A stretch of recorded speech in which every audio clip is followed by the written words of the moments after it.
was just old enough to be able to cross the street on my own, and every day I would come home crying, beaten up by the same little girl. I was Jackie, the firstborn, the apple of every eye. Gratuitous meanness bewildered me, and as soon as she'd hit me, I'd bawl like a baby. I knew that boys were not supposed to cry, but they weren't supposed to hit girls either.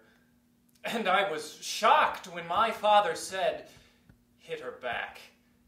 I thought it sounded like a great idea, but the only thing I remember about that girl is the look that came over her face after I did hit her back. She didn't cry. Instead, her eyes got narrow, and I thought, "Jackie, you just made a terrible mistake." And she really beat the crap out of me. It was years before I could trust my father's advice again. Eventually I learned how to fight, enough to protect myself from girls.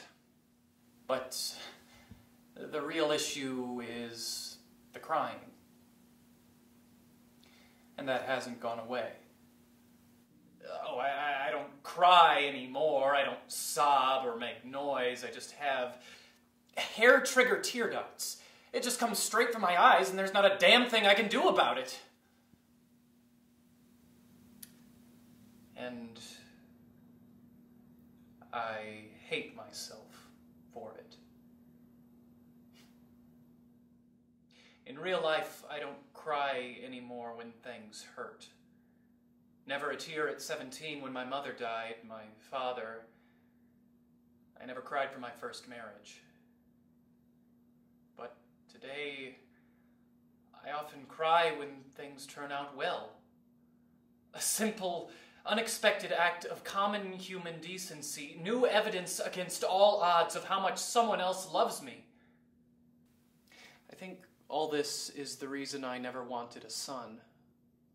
I always supposed that my son would be like me, and that when he'd cry, it would bring back every indelible humiliation of my own life, and in some word or gesture, I'd betray what I was feeling, and he'd mistake.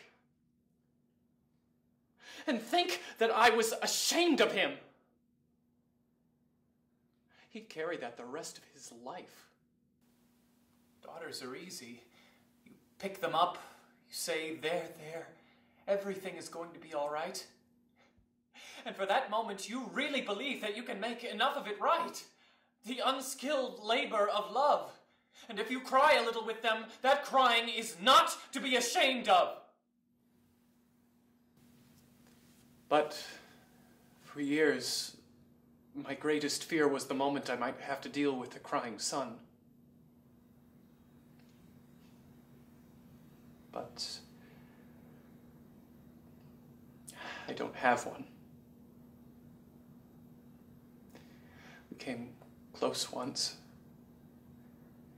between Megan and Kathleen.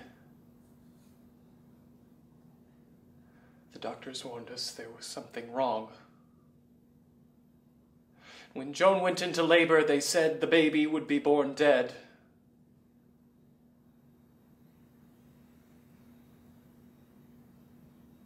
But he wasn't.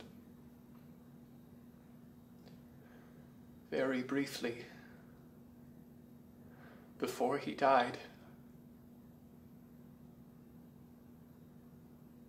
I heard him cry.